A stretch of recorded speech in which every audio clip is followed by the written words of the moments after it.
What's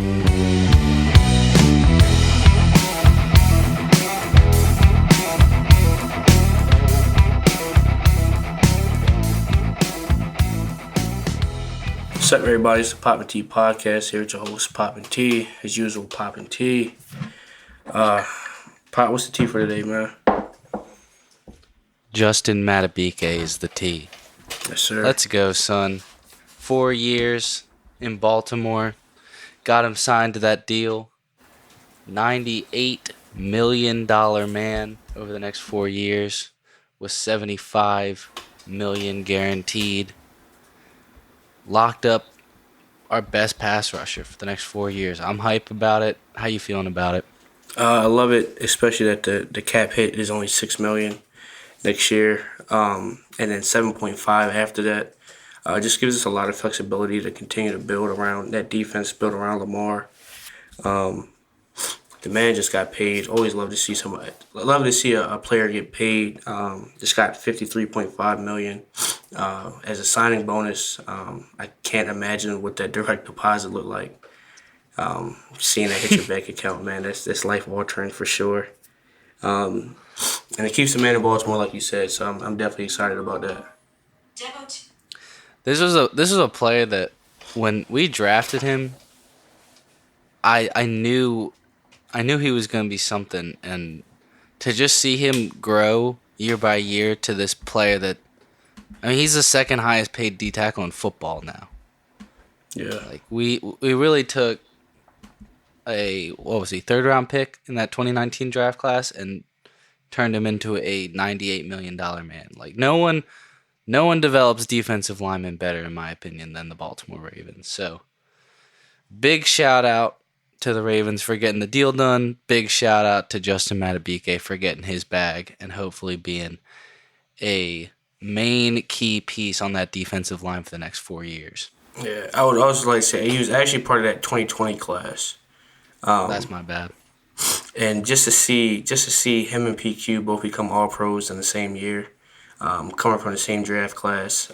Devin Duvernay is already an all pro guy. Malik Harrison has taken steps forward. J.K. Dobbins is good when he's on the field. Broderick Washington is a dog. Geno Stone is about to get paid. Seeing that draft class kind of pay off like that has been insane over the years. Because at first it was a little shaky. We were definitely worried about it in Baltimore, but they've definitely turned it on and have done great things since. Trust in the EDC, man. Gotta trust them. All right, so we got something real fun for you guys today. We're going to be doing our first mock draft of this off season. Everybody loves mock drafts, especially TJ and I. This is one of the first mock drafts I've ever done, so I'm super excited to get into it. We decided to switch off picks, so I'm going to have the first pick of the draft, and we're just going to go through the entire first round. Going to have some crazy picks in there, but let's get right into it. So the Bears are on the clock at number 1. I have the number 1 pick in the draft. I think it's the easy answer here. Caleb Williams, you are a Chicago Bear. Yeah, I don't think there's much to talk about there. Not at all. We all know what's coming come April. So let's get on to number 2, which is also a pick I think that we all know. To the Washington Commanders, I got Drake May. Love it. They need a quarterback, and I think that's the second best available after Caleb. I'm seeing some crazy talk around Drake May. Some people have him, I think RG3 called him Mason Rudolph with better athleticism and a worse arm. Wow. And then some people are saying that he's better than Caleb. So just some crazy Drake May talk, but let's move on to that third pick. So a lot of discourse about what the Patriots should do at 3. Oh, and a little disclaimer, we're not going to be doing trades this mock draft, just to keep it simple. But there's a lot of discord on what the Patriots should do. Should they trade out of the pick? Should they take one of the offensive weapons in this class? Should they take a quarterback? I decided to elect to go with Marvin Harrison Jr., the best wide receiver in this class, probably the best wide receiver in the last 10 years.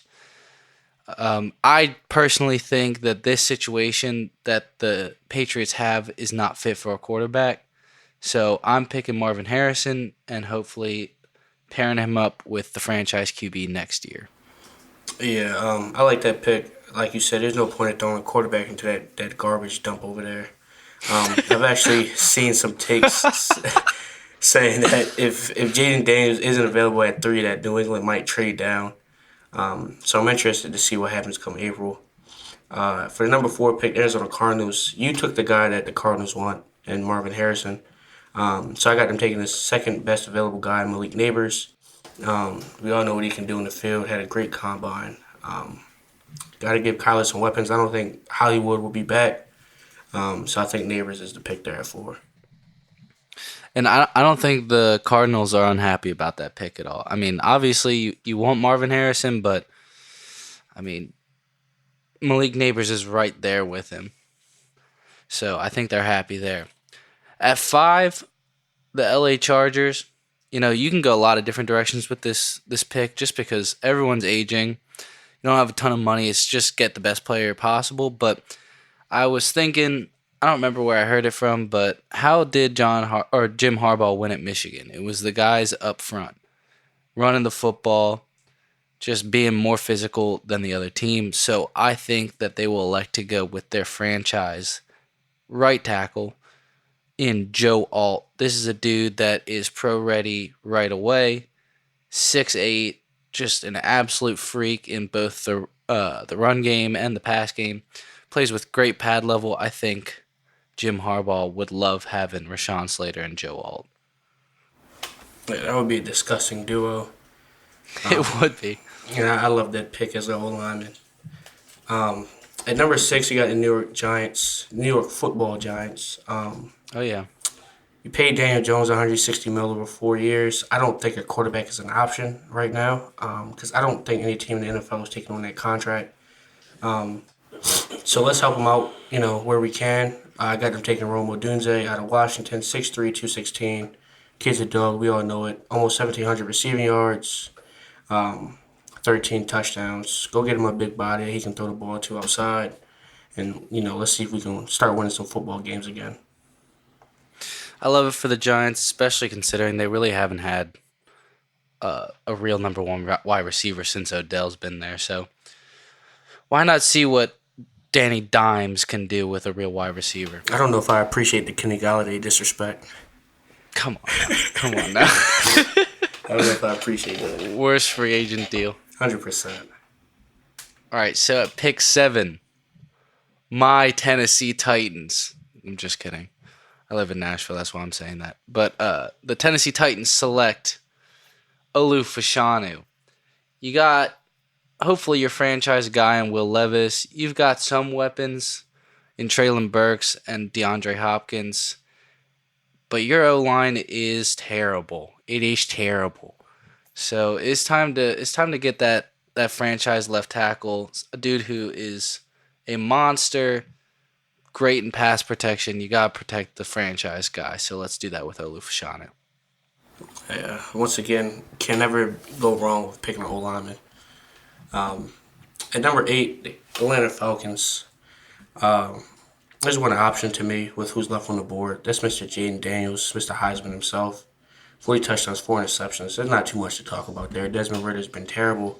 If Daniels somehow falls to 8, Atlanta has to snatch him up. Even though they, are very big on Kirk Cousins. Take your quarterback of the future and let's do it cheap, because Kirk Cousins is going to be very expensive. I think that the Falcons are running around the building with their arms in the air, screaming and partying if they can get Jaden Daniels at 8. That is a bona fide steal. 100%. For a team that's looking like they're a QB away, you're loving that pick.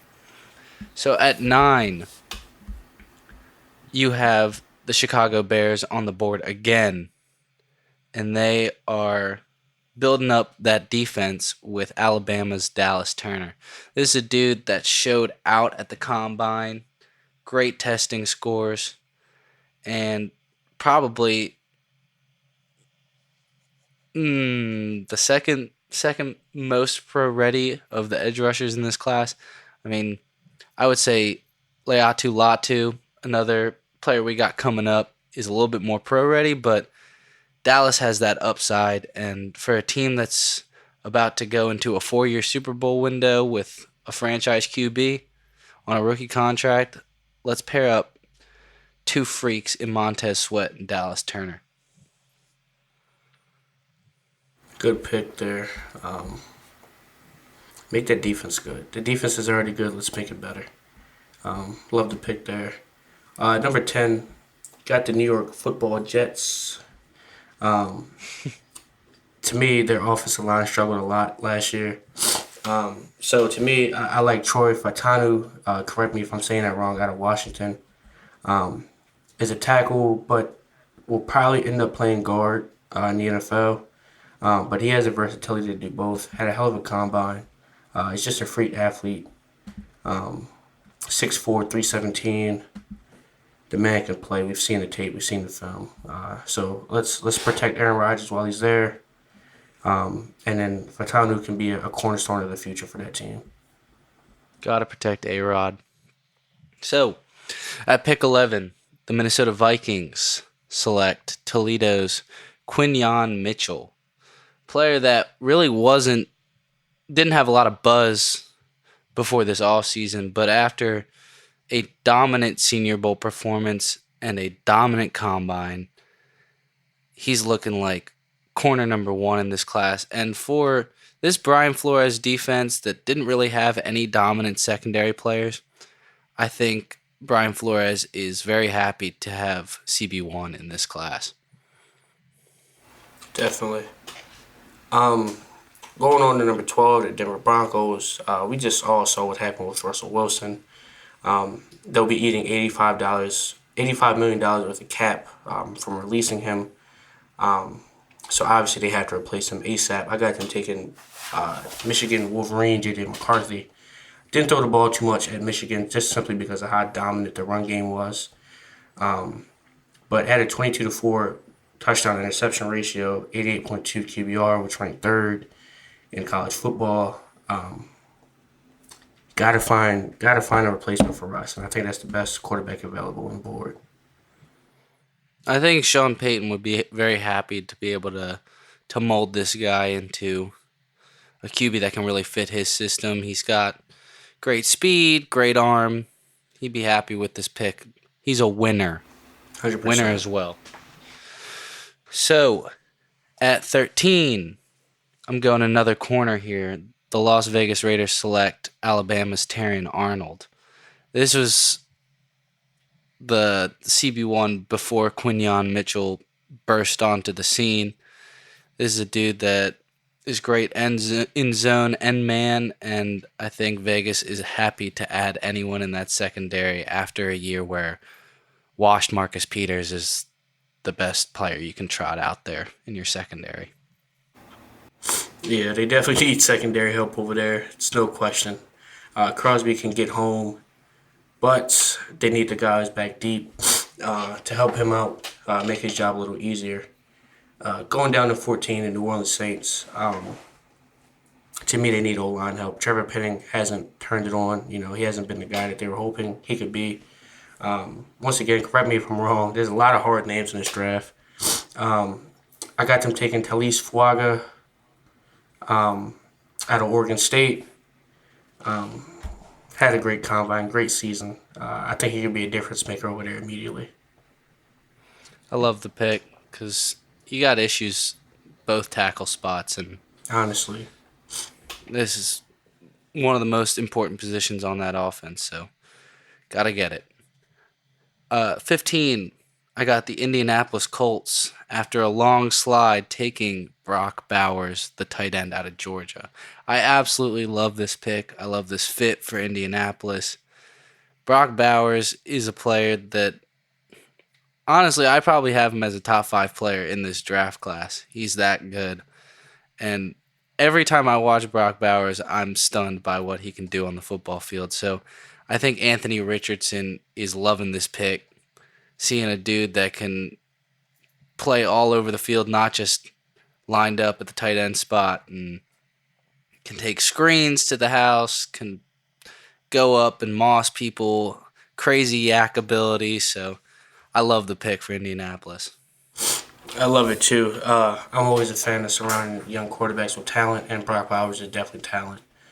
No doubt. Especially with having Pittman on the outside, it just would be a crazy duo. At number 16, Seattle Seahawks. I got them taking Jared Verse. Dog out of FSU. I was lucky enough to see him play at Albany while he was there with my own two eyes. And then just seeing what he did at that next level was insane. Seattle needs defensive help. And I think Verse is the guy for them. For sure. He's a big physical edge that ran way better than I thought he was going to, so you got to add that physical presence on the edge. At pick 17, I have the Jacksonville Jaguars taking the third LSU Tiger of this draft in Bryant Thomas Jr. You're probably letting Calvin Ridley go just because he didn't quite give you enough this past season. I think that part of the trade with Atlanta was it was a third round pick, but if he got signed after that year, it was going to be a second round pick. And for me, the value's not there to re sign him. So let's go get Brian Thomas Jr. Big target, ran really well at the combine, looked great besides Malik Neighbors, and just add another piece to that offense for Trevor Lawrence. 100%. I love that pick. At number 18, I got the Cincinnati Bengals taking Byron Murphy the second. Not the corner that's already in the league, but the D tackle out of Texas. To me, he just has great upside. It's only 6 foot, but he plays very violently with his hands, plays very low. Ran a 4.87 at the combine. The kid is an athlete. The kid can move.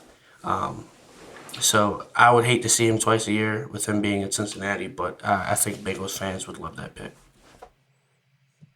For sure, especially if you are gonna lose DJ Reader, you gotta keep reloading that defensive line, and Byron Murphy is a great way to do that. At pick 19, the Los Angeles Rams. You know, this was a tough pick for me. There was a lot of people on the board that I was really considering here, but to me, based on how they played this last season and based on the Rams' philosophy of really going for it when they see that window, I think they want someone with that 19th pick that is pro ready, ready to go, immediate impact while they have Stafford.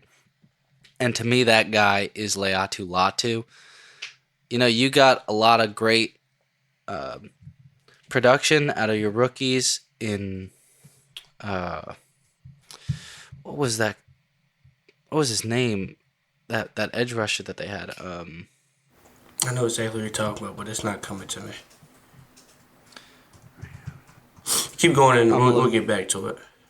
We'll get back to it, but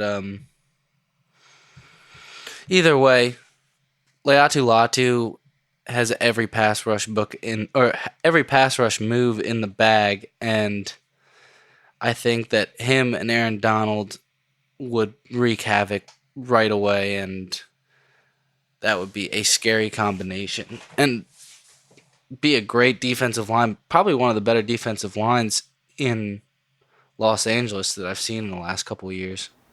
Byron Young. Byron Young. Yeah, you're right. Yeah, that's his name, Byron Young.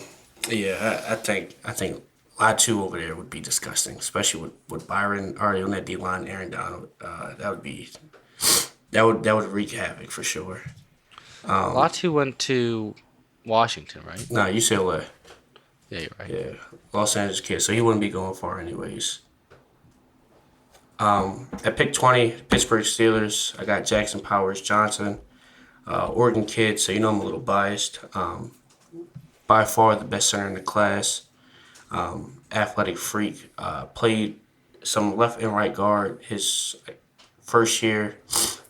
Played some guard and center second year, and then this most recent year was just simply center. So he has the versatility to play all three, but obviously will be a center in the league. To me, he has a Creed Humphrey, Tyler Linderbaum type projection. I think he's one of those guys that can come to the league and be an immediate difference maker. 84.3 PFF grade through college. The kid's just a winner. And we all know that Pittsburgh needs offensive line help. So I think he's the guy for them there at 20. Yeah, I heard he's got this crazy burger available at one of these restaurants in Oregon with like two patties, two slices of cheese, pulled pork, and mac and cheese on it. Sounds like a man's That's burger. that's a dude I want to add to my team. If you're inspiring restaurants to make a burger like that, like get him 100%. over here. How could you And not? he's going to a rival, which I'm not happy about. Theoretically. Now, pick 21. The Miami Dolphins are on the clock. There's a lot of different ways you could go with this pick. I'm electing to take the most important position in Oregon's Bo Nix. Boo. There is reasoning behind this. I promise you. You got Tua coming up at the end of his contract. Do you really believe, if you're the Dolphins front office, if you're Mike McDaniels, that you're getting it done with Tua? You got to trust your system. You know that this is one of the better offensive systems in the league. Get a guy in there that's got a great arm. Great. When those first reads open up, which the Shanahan system is so good at creating, Bo Nix is always getting it there, always on the money with that first read. So let's get a guy in there on a rookie contract. You can keep all these star players that you have built up around Tua and really keep the Super Bowl window open. I don't know if I can agree with that pick, especially I didn't expect you to. after losing Christian Wilkins this offseason, and Jazon Newton is still on the board. I just don't think that's a prospect you can pass up on. But somebody will grab him up, which we'll get into that later. But wild take from Poppy with Bo Nix at 21. Moving down to 22, the Philadelphia Eagles. Linebackers were trash last season. Their secondary was trash last season. So I've decided to take a corner because I don't think there's a first-round linebacker in this draft, honestly. I got them taking the guy from Iowa, Mr. Cooper. Is it Dejean? DeJean. Dejean. I pronounced it like he was black. He isn't, by the way. Nah. He's about to be one of the first white corners in the first round, probably in NFL history. He's a playmaker. As a ball hawk, he's very instinctive. Returns punts for them, returns kicks. Plays press man. He just wins. He wins his reps and was part of a very good Iowa defense for a while. Was a cornerstone on that defense. Philly Sneakily athletic. is always in the facilities after hours. Yeah, guy you want to bring home, meet the family. Blue collar guy. Yeah. So I got them taking some secondary help there at 22 in Cooper. I love that pick. I think he's going to be a steal wherever he goes, and he's gotten a lot of buzz this entire draft cycle, and so a team's going to get lucky with him for sure. And I wouldn't be surprised if a team moved him to safety, and not in the same way, not just because he's white and because he's not athletic enough to play corner, but in a similar way to like how the Ravens use Kyle Hamilton. There's just a little bit more impact you can have at that safety spot, whether you're coming up, playing the slot, whether you're coming down and run support. Maybe you can get a little bit more out of Cooper DeJean if you don't just have him covering up one receiver all game. So I would not be surprised if the Eagles decided to move him around a little bit if they did end up getting him. At 23, the guy that TJ thought the Dolphins should take at 21, I have the Houston Texans via the Cleveland Browns taking Jazon Newton. I think that him and Will Anderson would be a disgusting duo. Jazon is an amazing pass rusher. He's a little bit undersized at 6'2", 290-ish, but he's fast, he's strong, got plays with great leverage, and D'Amico would love to have a player like this for the stunts that he runs, the blitz packages that he runs. I think be a great fit. Yeah, he's a very dynamic guy. Probably end up playing three tech in the league. Probably really isn't big enough to play a nose, play the one. But the guy's just disruptive. Pass game, the run game, gets his hands up when he can't get back to the quarterback. And especially like playing in the Big Ten, there are great offensive lines in the Big Ten. So he's getting that bump every week. And I definitely think he's pro ready and will have no problem adjusting to the NFL.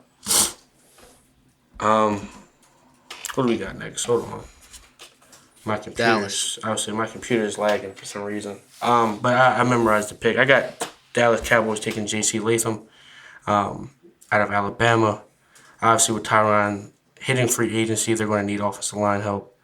And at that point in the draft, I think that's the best available guy. I'll kind of be shocked if he drops all the way to 24, but if he's there, the Cowboys have to take him. And he's one of the more pro ready tackles in a very stacked draft class. Four tackles. There's a lot of guys that are pro ready, and there's a lot of guys that are more projects. I think JC can come in and play left tackle right away. You can keep Tyler Smith at guard, where he has absolutely dominated, and I think the Cowboys are sitting pretty there. Now, one of those guys that I consider to be more of a project, but still a great player, only had 10 starts at Georgia. It is Amarius Mims, the absolute mountain of a tackle. Green Bay Packers select him at pick 25.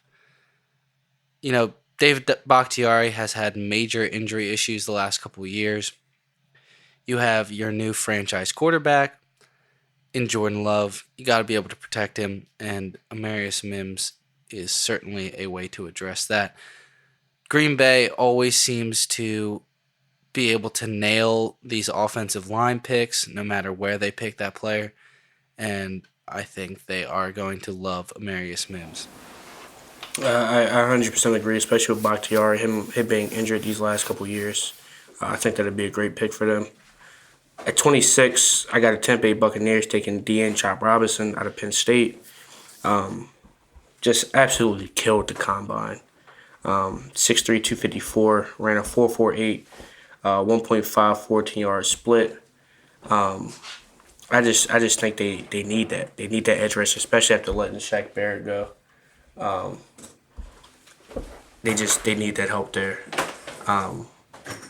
It doesn't have the numbers that you would want. Maybe only had 4 sacks, but the guy's explosive off the ball, and he wins his reps. He doesn't always get home. You know, the ball gets out before he can get there sometimes, but like he's not out there getting strapped. So I think that's a pick for them. Such an athletic freak. Shaq Barrett was kind of the same way in my opinion. I believed he was a very athletic defensive end. They're both Maryland guys. So I think for Tampa Bay, you got to go edge rusher.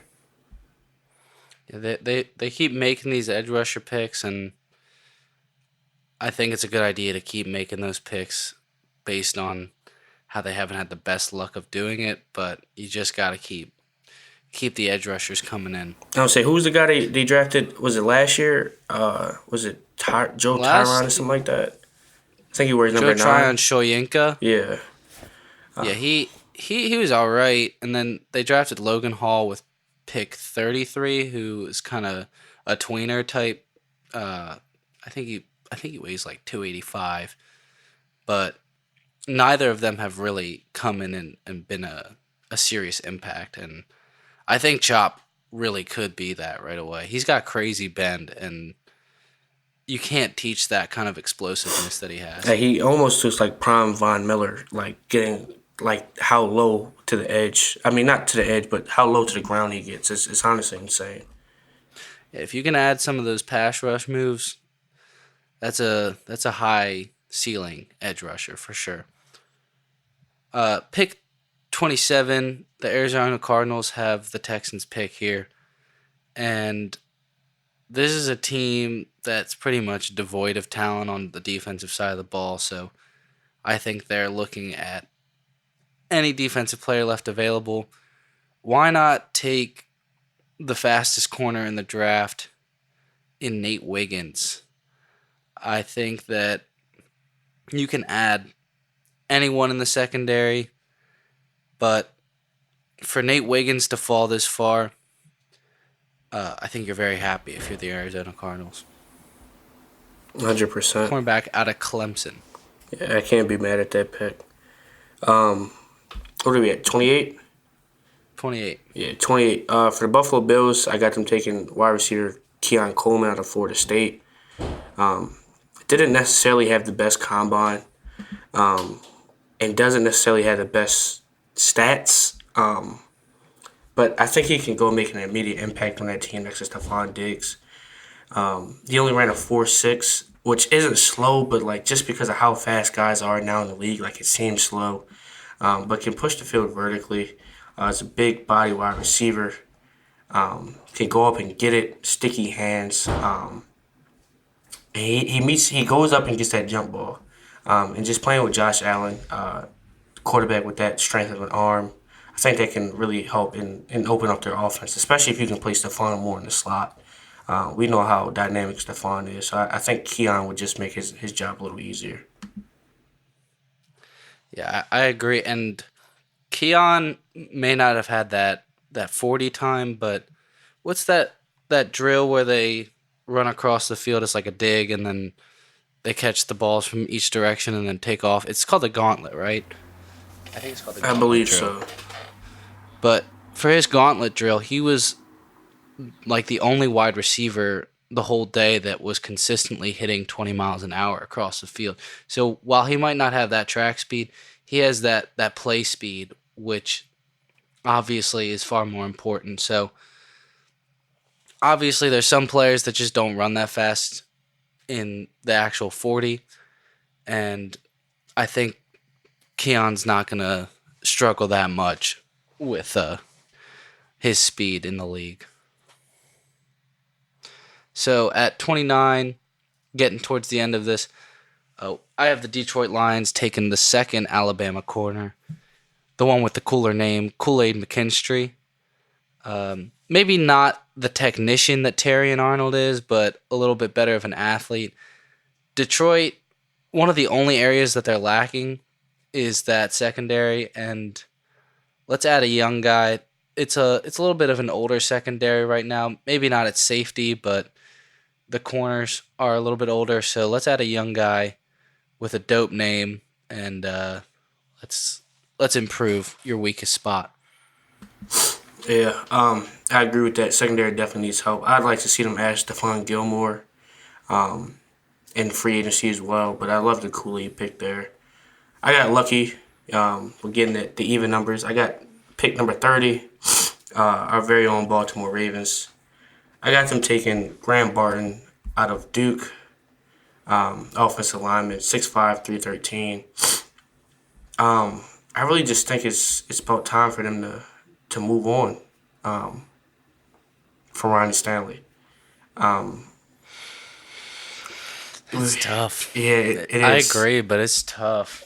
He has a $26 million cap hit next year. I just don't think we can afford to play him $26 million. And he rotates with Patrick McCarry. That just doesn't work for me. Not your okay. If you made $15 million, cool. You could rotate and we could go like that. But 26, you're supposed to be out there every snap. There is no taking drives off, and you're getting paid that much. Like imagine if Tyler Huntley, Lamar Jackson went every other series. Like we would be like, why are we paying Lamar $35 million to be switching? So I honestly just think it's time to move on. I think Barton is that replacement. Can play all three positions, center, guard, and tackle. But I'd like him to play left tackle for us. Protect Lamar. Let's do it young. Let's do it cheap. And let's go win a championship. Let's do it.